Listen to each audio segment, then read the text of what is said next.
Hi, Year 9. Hope you're all okay. Hope you've been enjoying the nice weather over half term. Maybe you've been able to see some family that you weren't able to see before, obviously from a distance and outdoors. Anyway, I hope you're all keeping really well. And this week we're not doing, so we're moving on from cells now, and we thought we'd look at a bit of physics. Sorry, my dog's crying in the background. So the physics that we're going to look at, this is going to be some really good preparation for GCSE. So it's all about speed and motion.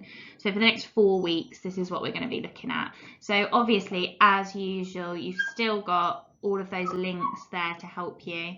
And this is going to be set on the 8th of June and it's going to be due on the 22nd of June. So let's get started. Okay, so this should be a really good recap for you of when we did forces earlier in the year. It feels like a million years ago. I think it was just after Christmas that we did forces. So think back to that, and I want you to think back to these two definitions here, vector and scalar quantities. So vector and scalar quantities, think back to what they are. If you want to watch this video, it's that little clip from Despicable Me. I'm going to have to let the dog out in a second, sorry guys. It's that little clip from Despicable Me where he talks about vector quantities. That might twig that in your mind anyway. So when you've written a definition for those two, what you need to do then is you need to sort these into two lists, vector and scalar quantities, and see if you can come up with a reason. If you want a challenge, see if you can think of a reason of why each one is a vector or a scalar quantity. So pause now or press escape if you're on the PowerPoint version, and have a go at doing that just on some paper. Okay, so hopefully you had a go at that. On this slide, what I've done is I've sorted them into scalar quantities and vector quantities for you. And I've given you the reasons as well. So just self-assess what you've done. Make sure that you've got them right, make sure you understand why they're different. Hopefully you also worked out that scalar quantities just have a quantity. So something like distance, 5 meters, that's scalar. There's no direction at all, just a magnitude, which means size. Vector quantities also have a direction. Okay, so a velocity would have 5 meters per second in a certain direction rather than speed, which would just be 5 meters per second. Okay, so hopefully you checked those and they were all right. Well done if they were. Okay, so this is quite an important concept moving into Key Stage 4, and it's the idea of velocity and how it can always be changing in circular motion. So I'm not sure if this will move. Yes, it will. Oh, amazing. So in a circular motion, the velocity is always changing. So the speed of that little red dot going around that circle is always constant, but because it's the direction's always changing, that means the velocity is changing. So you can have something that's going at a constant speed, but the velocity is changing because it's changing direction. So that's just an important point to make. So make sure you've got some notes about that. Okay, so I think you've seen a really similar slide to this before. I used a really similar slide with my classes when we taught forces. So you just need to make some notes on this and have a think. This is just to recap the difference between distance and displacement. So it's David walking around the park from point A to point B, and it's got the dimensions of the park there. So you need to think about perimeter calculations for this as well, just as a little bit of support for you. So he's walking around from point A to point B. So the task is, and this is only notes, you don't have to submit this to us, so just do this on some scrap paper or something. You need to describe how you'd calculate the distance from A to B if you either followed the direction of the blue arrow, so that would be going this way, or the red arrow, which would be going that way. Okay? So you need to write some step-by-step instructions for that. And then for number 2, you need to say whether his displacement would be greater, smaller, or the same as the distance. And just to help you out, use that picture to help you out between the difference between distance and displacement. Okay, pause now and have a go at that.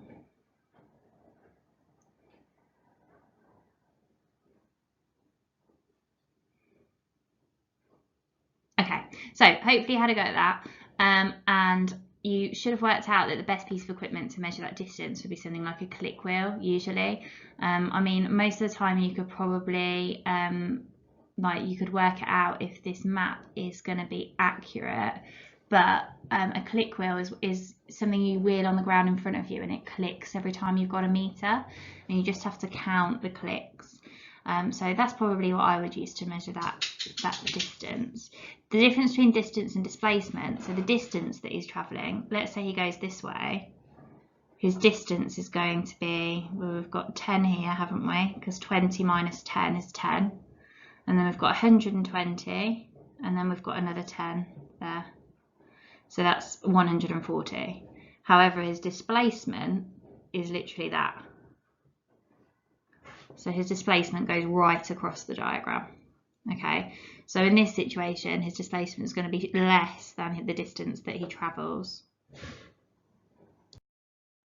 Okay, this is another really important point, and this I've always thought quite strangely, but we have seen it come up a few times in exams, where they expect you to know kind of what the typical walking, running and cycling speeds are. So just make sure you've got some notes on these. So typical walking speed is about 1.5 meters per second, running 3 meters per second, and cycling 6 meters per second. We always use meters per second in physics because that's just the standard base unit for speed that we use. I know, like, obviously when you're in the car you talk about miles per hour and stuff like that, don't you? We don't really talk about that as much when we're doing physics calculations, so you'll always see it in meters per second. Okay, so 3 examples here. So have a go at this. Again, just notes. So Dave walks for 60 seconds, Emily runs for 60 seconds, and Sarah cycles for 60 seconds. Have a think which person is going to travel the furthest. So just to get you thinking between that, like about that link between the distance that you travel and the speed that you go. Have a think about that. Pause video now or press escape and have a think. Okay. So hopefully you got an answer for that. What did you, I'm asking you now, you can actually respond to me, but hopefully you realise that the person that's going to cycle for 60 seconds would have travelled the furthest because she's going the fastest. So 6 meters per second means she goes 6 meters in every second. So to work out how fast she'd travel, you'd have to do 6 times 60 because she's travelling for 60 seconds, 6 meters in every second. Okay. Right, so this is the equation that we're going to use for calculating speed, and you should have seen this before. This should be a little bit of a recap, but again, like I said, it is a big part of GCSE, so this is a really important piece of transition for you moving forwards. So speed equals distance divided by time is the equation that we're going to use. I'm going to talk through an example. Oh dear, I can't go back. Right, guys, no probs. I guess we just missed the first example. So sorry about that. There's an example on the previous slide, but as I've just learned, once you've clicked forward by accident, you can't click back when you're recording a voiceover. So that's not ideal, but we'll have a go at this one together. Okay, so this person is running for 60 seconds and their running speed is 3 meters per second. So we know that the time that they travel is 60 seconds. So I'm just going to write down everything I know firstly. So I know that time is 60 seconds. Sorry about my terrible handwriting. I know that speed, I'm just going to use S, is 3. And I don't know distance. So that's what I'm looking for. I'm looking for distance. Okay. So one way that you can do this is to use a triangle. Now I've got a bit of I don't love triangles. Generally, because it relies on you having to remember the triangle, where it'd be loads better for us just to be able to rearrange the equation. So I'm going to show you both ways. Okay, right, so if you want to use it using a triangle, you need to cover the one that you want to find. We want to find distance, so I would cover up distance with my finger, and then I'm left with speed times time. So that's the equation that I would use for that. However, if I'm in an exam situation and I can't remember the equation, triangle, then I don't want to be taking a guess at it and getting it wrong because I'm going to get the whole question wrong. That is not ideal. However, if I just learn this equation, that speed is distance divided by time, I can really easily, really easily rearrange that, and I'll show you how to do that. So the first thing we do is we put all of the numbers into the equation. So there's the equation. I know that speed is 3, and I know that the time, I don't know distance. but I know that the time is 60. Okay, so that gives me a really, really simple equation that's no problem to solve. In fact, really simple to solve. And I just need to solve that equation for distance. So to just get distance on its own, I'm going to times both sides by 60. Okay, so times in this side by 60 just gives me distance. 3 times 60, can do that in my head, no problem, is 180. It's distance, so it's meters. 180 meters, that's the answer. And I underline that so everyone knows it's my final answer. Okay, good. I'm glad there's another example. This is good. It makes up for the one that we missed. Right, so again, I've given you the equation, and this one's a bit more of a wordy question. It's a bit more like what you'd get in an exam. So it says that an object travels with a speed of 32 meters per second in a distance of 420 meters. How long did it take? Okay, so this time I'm gonna, again, first thing I do is I write down everything I know. So I know that the speed is 32 meters per second. I know that the distance is 420 meters, and I don't know time, so just write a question mark. That's what I'm looking for. All right, again, I don't need the equation triangle because I can remember the formula, and I remember that the formula is speed, that's supposed to be an arrow, sorry. Speed is distance divided by time, so I'm just going to put those numbers in. So 32 is 420 divided by time. Okay, so now I need to rearrange that. Now I don't know if you've done this in maths, but when you get like a piece of algebra like that, one really easy way to rearrange it is to swap those numbers.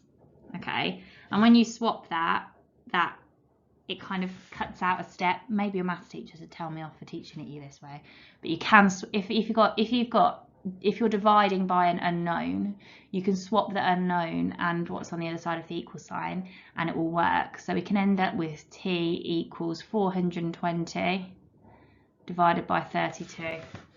Can't do that one in my head, guys. Normally I'd get one of you guys to do this if we were in a lesson. I'm just doing it. I haven't even got a calculator at home, so I'm having to use my phone. Hang on a second. 420 divided by 32. Easy. Right, I've got a decimal here. So the actual number that I've got is 13.125. So I can't really leave it like that because that's quite a long number. So let's say I wanted to leave it, to put it to 3 significant figures. What would 3 significant figures be for that number? Have a think. Okay, did you get 13.1? If you did, well done. 13.1 seconds. Underline it so I know it's my final answer. Well done if you got that 3 significant figures. That's really good. Okay, so this is something that needs to go on the Word document, and you need to submit this to Teams. So if you open the Word document, you will find this table, okay? And what you need to do is just find the missing values. So if you look at that first one there, number 1, I'll just do this as a really quick example for you.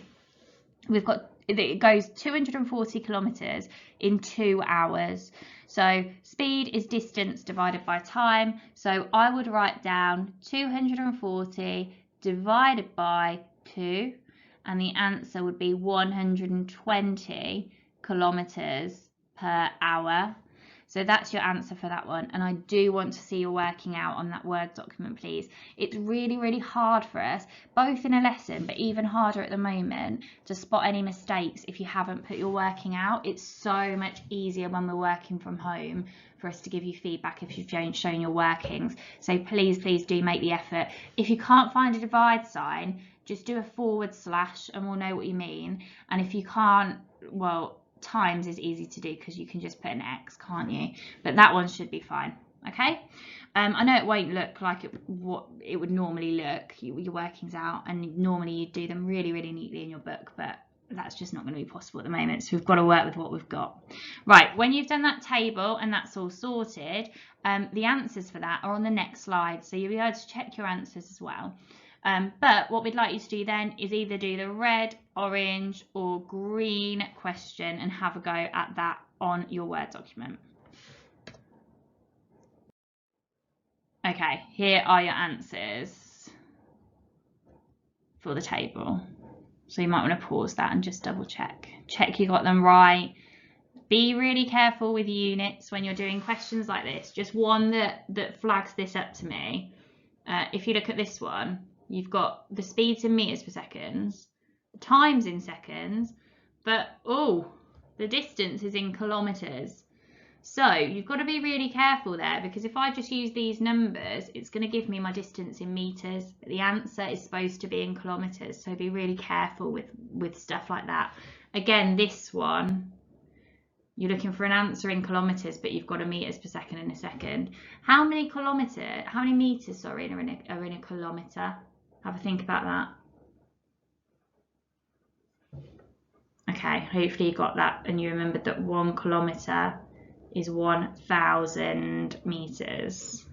Okay, hopefully you remembered that. I don't think there's any more conversions on that, just looking. No, I don't think there is. There's this one as well, where you would have had to put that in meters.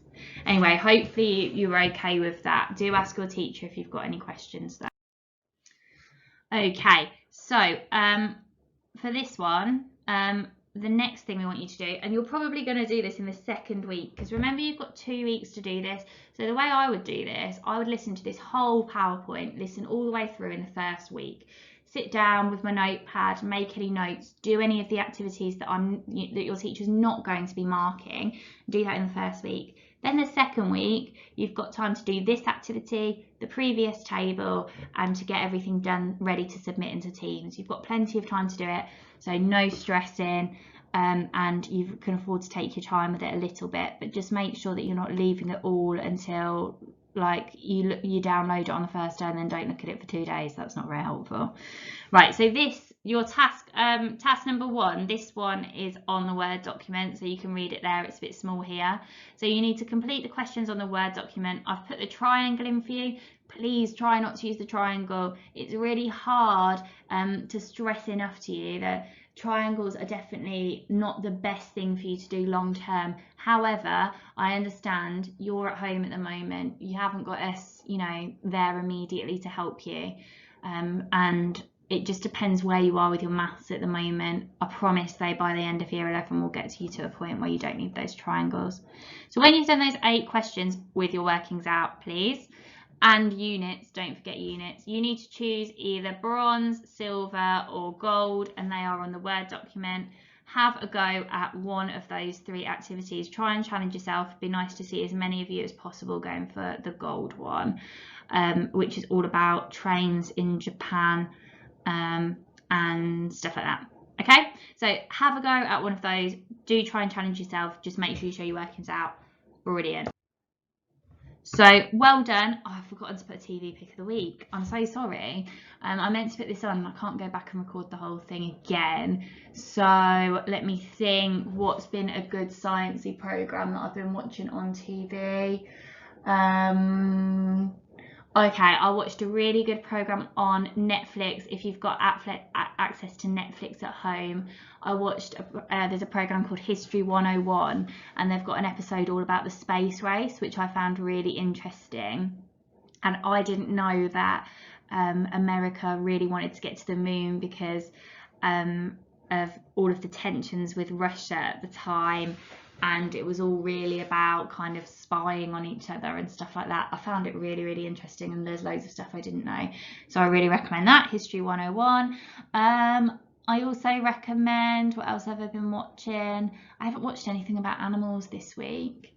I will have a think of something about animals on BBC or ITV, and I will recommend, Paul O'Grady, For the Love of Dogs. Watch that. That's a bit sciencey. It's all about different types of dog, and it always ends with a really happy ending because the dogs go to Batsy Dog's home, but then they always find their forever humans at the end, and it always makes me smile. So watch that, and you can say you're doing your science work, but do your science work as well. All right, see you in a couple of weeks then, guys. Thank you.